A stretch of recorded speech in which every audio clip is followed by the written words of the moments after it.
प्राची सुबह सुबह सोकर उठी ही थी कि तभी दरवाजे पर दूध वाला आ जाता है।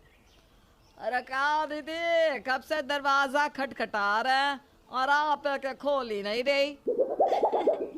भैया मौसम ठंडा हो रहा है ना, तो बस आँख ही नहीं खुलती। लेकिन मानना पड़ेगा आपको, आप तो सुबह सुबह ही अपने काम पर लग जाते हो। अब दीदी, दो चीज में तो एक ही हो सकता है, या तो अपनी नींद पूरी कर लो या फिर पेट भर लो। और हमरा अकेले का पेट होता ना तो खाली छोड़ भी देता, लेकिन बच्चों की जिम्मेवारी है हमारे सर पर, हमें तो जागना ही पड़ेगा ना जल्दी। सच में बिल्कुल सही कह रहे हो ये तो आप। वैसे भैया, आप यहाँ दूध देने आ जाते हो ना, मेरा तो आधा काम कम कर देते हो। दीदी, एक बात ना हमारे दिमाग में काफी समय से चल रही है। हम यहाँ कितने सालों से दूध बेचने आते हैं, लेकिन जितनी इज्जत से आप हमसे बात करती हो ना, इस पूरे मोहल्ले में वैसा कोई भी बात नहीं करता हमसे। अब बहुत ही अच्छे हो दीदी। क्या भैया, आप भी। प्राची दूध वाले से खूब हंस हंस कर बात कर रही होती है। तभी प्राची की सास सुजाता अपने कमरे से बाहर निकलती है और अपनी बहू को दूध वाले के साथ हंसकर बात करते हुए देख लेती है। सुजाता को बहुत ज्यादा गुस्सा आता है। वो बहू के पास जाती है। अरे बहू बस, हाँ बहुत हंसी ठिठोली हो गई। अरे कैसे हम बड़े मालकिन, सच में आपकी बहू ना बहुत ही अच्छी और समझदार है। हाँ हाँ, मुझे पता है कितनी अच्छी और समझदार है। मेरी ही बहू है। अब अपनी बहू के बारे में मैं बाहर वालों से ज्यादा ही जानती हूँ। और बहू, तो सुबह सुबह दूध लेने के लिए दरवाजे पर आई थी ना, अब तक तुझसे दूध लिया नहीं गया क्या? माँ जी, दूध तो ले लिया, लेकिन भैया से बस बातें करने लग गई थी। अरे थोड़ी तो शर्म कर ले बहू, यहाँ तेरा पति अंदर सोया है और सुबह होते ही तू पराए मर्द से बात करने लग गई। हर किसी से हंस हंस कर बात करे में शर्म नहीं आती क्या तुझे? चल अंदर। जब देखो ऐसा कुछ करना ही होता है तुझे, जिससे मेरा खून और जलता रहे। प्राची का स्वभाव बहुत ही हंसमुख था। वो हर किसी से हंसकर बात कर लिया करती थी और यही सब प्राची की सास को बिल्कुल पसंद नहीं आता था। इसलिए वो अक्सर प्राची को सुनाया भी करती थी। लेकिन प्राची ना अपनी सास की बातों को दिल पर लेती और ना ही स्वभाव में कोई बदलाव लाती।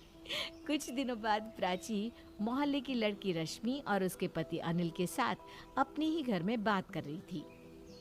रश्मि, मैं तुम्हारे लिए ना बहुत खुश हूँ कि तुम्हें इतना अच्छा पति मिला। सच में तुम ना बहुत ही किस्मत वाली हो कि तुम्हें अनिल जैसा पति मिला है। हाँ भाभी, ये बात तो आपने बिल्कुल सही कही। जब भी मैं अनिल को देखती हूँ ना, तो मुझे यही लगता है कि मैं बहुत किस्मत वाली हूँ कि अनिल मुझे मिले हैं। क्या भाभी, रश्मि तो मेरी तारीफ के पुल बांधती रहती थी और अब आप भी उसके साथ मिलकर मेरी तारीफ किए जा रही हो। इतना भी कुछ खास नहीं हूँ मैं। नहीं नहीं अनिल जी, खास तो हो ही आप, तभी तो आपको हर कोई इतना पूछता है। और सच कहूँ तो आज के समय में अनिल जी जैसे आदमी आसानी से मिलते भी नहीं है। और अनिल जी तो वैसे दिखते भी कितने अच्छे हैं।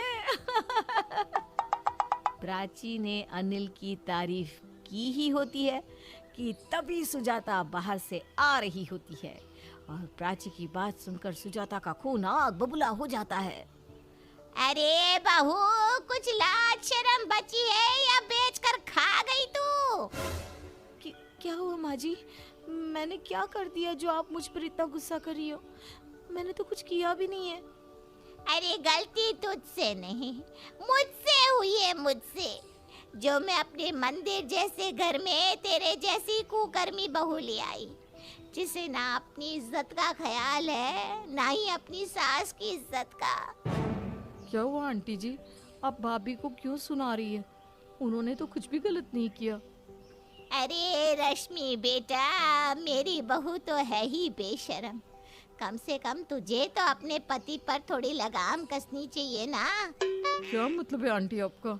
मैं कुछ समझी नहीं। यही तो कह रही हूँ, मेरी बहू की तो आदत ही खराब है। सबसे हंस हंस कर बात करती है और पता भी नहीं चलता कि कब किसे काबू में कर लिया। लेकिन तू तो थोड़ी समझदार बन बेटा। अपनी सास की बात सुनकर प्राची को बहुत बुरा लगता है।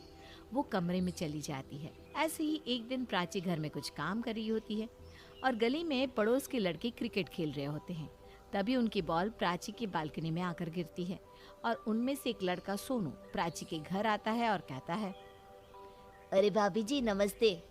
अरे सुनो तो, आओ आओ, कोई काम था क्या? भाभी जी वो दरअसल हम लोग क्रिकेट खेल रहे थे और गलती से आपकी बालकनी में हमारी बॉल आ गई है। अच्छा ये बात है, रुको मैं अभी लाती हूँ। प्राची बालकनी से बॉल लाती है और सोनू को देती है।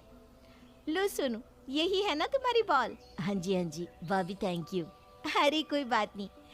वैसे आज कैसे तुम्हारी मंडली क्रिकेट खेलने लग गई? भाभी जी वो आजकल छुट्टियां हैं ना, तो सब अपने अपने घरों में बोर हो रहे थे, इसीलिए सोचा खेल ही लिया जाए। अच्छी बात है। पता है जब मैं अपने मायके में थी ना, तो मुझे भी बहुत मजा आता था क्रिकेट खेलने में। लेकिन अब खेलना क्या, देखना भी नसीब नहीं हो पाता। अरे कैसी बात कर रही हो भाभी जी, चलो अभी खिलाते हैं आपको। अरे नहीं नहीं नहीं सोनू, तुम खेलो आराम से। प्राची इतना बोलती ही है कि तभी उसकी सास उसे सोनू से ऐसे हंसकर बातें करते हुए देख लेती है और चिल्लाती है, बहू अंदर जाओ।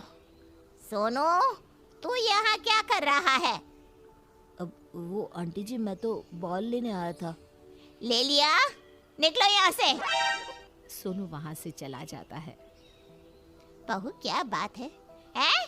बड़ी हंस हंस के बातें हो रही थी उस सोनू के साथ। माँ जी वो तो बस बॉल। चुप, सब जानती हूँ।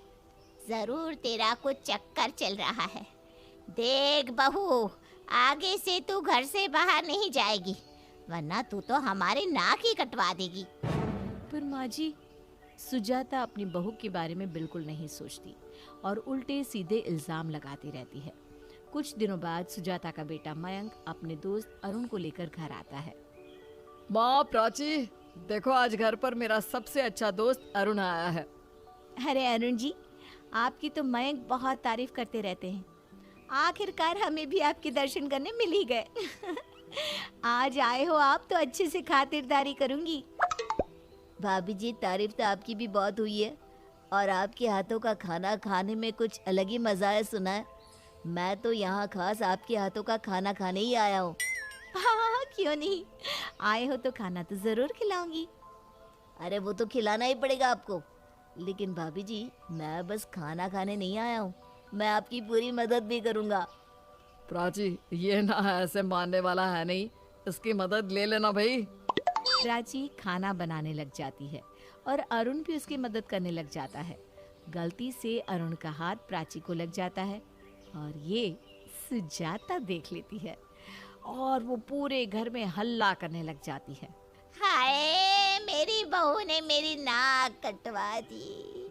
क्या होगा मेरे बेटे का? हाय मेरा बच्चा, मुंह काला करवा दिया बहू ने। अरे माँ बस भी करो, बहुत हो गया। आपको क्या लगता है कि मुझे कुछ पता नहीं?